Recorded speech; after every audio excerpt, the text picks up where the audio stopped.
Eu perguntei no programa e vocês responderam qual roteiro eu deveria falar no Barreto Unlimited. A maioria pediu Tarantino, mas eu não vou falar de Tarantino. Primeiro, porque eu posso. Segundo, porque vai ter um programa só pro Tarantino, eu vou fazer umas coisas especiais com ele. Peguei uma das ideias que vocês deram nos comentários, que foi comparar um roteiro bom com um roteiro ruim. Já tem algumas dicas sobre roteiros de qual filme eu vou falar. Óculos escuro, Red Pill, a Pílula Vermelha, só posso estar falando de Pica-Pau Biruta. Matrix e Matrix Reloaded, o irmão ruim, que eu nem lembro o ano em que ele saiu. Por que essa diferença entre o primeiro Matrix tão bom e o segundo Matrix tão questionável? Então vamos começar direto comparando dois elementos. Matrix 1 começa descaradamente falando uma coisa clara pra você: existe um escolhido, ele vai mudar esse mundo. Tudo que acontece no primeiro Matrix mostra quem é o Neo, por que ele é o escolhido, quem são essas pessoas ao redor dele, de uma forma bem didática. Ele tá preso no computador, ele precisa sair e ele vai fazer alguma coisa que vai acabar com a guerra. A Trinity é uma personagem que não só é o interesse amoroso dele e também uma heroína de primeira, mas ela também explica a gente, ela é uma espécie de guia por esse mundo da Matrix, assim como o Morpheus. Os dois são os nossos guias nessa aventura. Quando a gente pula pro Matrix Reloaded, vira uma zona, porque não existe mais um guia. A gente tem que seguir o Neo e a gente tem que ficar tentando encontrar uma lógica no encontro dele com o Merovingian, naquele encontro verborrágico dele com o arquiteto. E a gente não sabe bem o que está acontecendo, mas por que isso está acontecendo? Então, uma das vantagens do primeiro Matrix que o faz tão bom e tão efetivo é que ele é simples. Neo vai sair da Matrix, ele vai descobrir o corpo dele, ele tem que fazer uma escolha. Ou ele luta com os agentes ou ele foge. Primeiro ele foge, depois ele luta, ele toma aquele cacete homérico do agente Smith, depois ele se revela como o escolhido, como o The One, como o cara que vai resolver tudo. No segundo Matrix, o Neo já começa voando, ele já tá fazendo a coisa do super-homem dele como o... Como é o nome dele? Pica-Pau Biruta. Ah, e o piloto da nave, eu esqueci, Terço. Lembra do nome do piloto da nave? Morpheus? Não Morpheus, o outro. O Link. He's doing this Superman thing. Ele já evoluiu e ele tá descobrindo coisas. A gente fica tão perdido quanto o Neo. E talvez esse seja um dos maiores problemas, porque do modo como os Wachowski, que eram Wachowski Brothers, né, agora é um brother, não sei se é o irmão ou minha irmã, escreveram, ele ficava confuso porque a gente ficava confuso com o personagem. Podia ser o objetivo?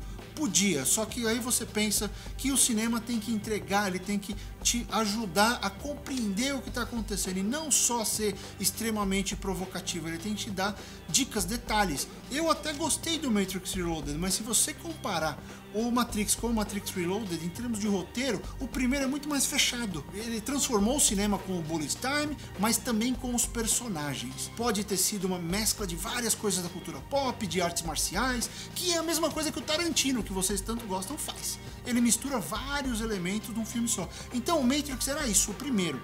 O segundo, ele parece que foi feito só para continuar a história e justificar o terceiro. Então ele já não tem aquela sensação de novidade e ele faz uma grande besteira que ele aposta demais em efeitos especiais, né? Existe aquela luta, o Neo voando, ele parecia um bonequinho, ele lutando com aquele monte de Smiths na praça, transforma o filme, tira aquela sensação real que existia no primeiro e ele some no segundo. E onde é que o roteiro faz a diferença nisso? Na história, porque a história ela se distancia do público, ela se distancia do espectador, porque ela deixa de ser a história do escolhido que vai mudar tudo e já passa a ser a história de um cara que está envolvido numa trama gigantesca com milhares de vilões, com fantasmas, com lobisomens, com um arquiteto com as televisõezinhas e com o problema da escolha.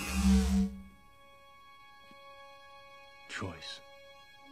The problem is choice. O grande tema de Matrix é a escolha. O que você vai escolher? A pílula vermelha ou a pílula azul? A verdade ou continuar na mentira? Havia uma coisa que você podia tocar, era mais real. Os personagens do primeiro filme eram mais reais. O Cypher, por exemplo, no primeiro filme, olha o nome dele, Cypher, é o decodificador. Ele é o cara que você não consegue ler direito. Ele é o enigma. E o que ele faz? Ele trai todo mundo. No segundo filme, eles já são só os personagens do computador, eles são arquétipos. O Merovingian é o programa mais antigo, que manda em tudo e sabe tudo, e xinga em francês. Tem cenas ótimas. Mas ele não traz aquele sentimento de novidade que havia no primeiro. E por isso que o filme fica tão ruim, o roteiro ele descamba um pouco, porque ele tenta ser maior do que ele deveria ser.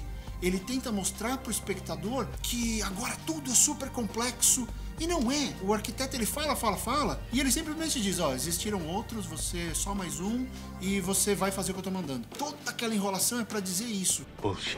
Me dá a impressão de que no roteiro do segundo Matrix foi uma enrolação, que eles queriam, um, protelar a história, e dois, dar um sentimento muito maior, muito mais profundo, que não estava lá, e o primeiro filme já tinha definido isso. Então é interessante, às vezes, quando o roteiro é mais simples e mais efetivo, coisa que o Tarantino é bastante, e que os Wachowski foram bem efetivos no primeiro Matrix, foram efetivos no Speed Racer, mas o Matrix Reloaded, alguma coisa aconteceu, de repente a circunstância de como o roteiro foi escrito, mas ele foge da obrigação daquele roteiro, que é o que? Levar o Neo do ponto A ao ponto B, levar o Neo de escravo da Matrix até o salvador da humanidade, o salvador de Zion. E parece que o Matrix Reloaded, ele fica no meio do caminho, ele é um filme de meio do caminho, mas se você parar pra pensar, o Império Contra-Ataca é um filme de meio do caminho e é o melhor roteiro de Star Wars, porque leva os personagens mais a fundo, a gente aprende mais sobre eles, muito mais sobre eles, e continua envolvido com eles, porque tudo era palpável. Então tá aí, são algumas comparações do que o roteiro do primeiro Matrix fez com o roteiro do segundo Matrix. Depois eu volto e vou retomar esses filmes explicando algumas cenas, mas aí falando de cada filme separadamente. Tá legal? Até a próxima!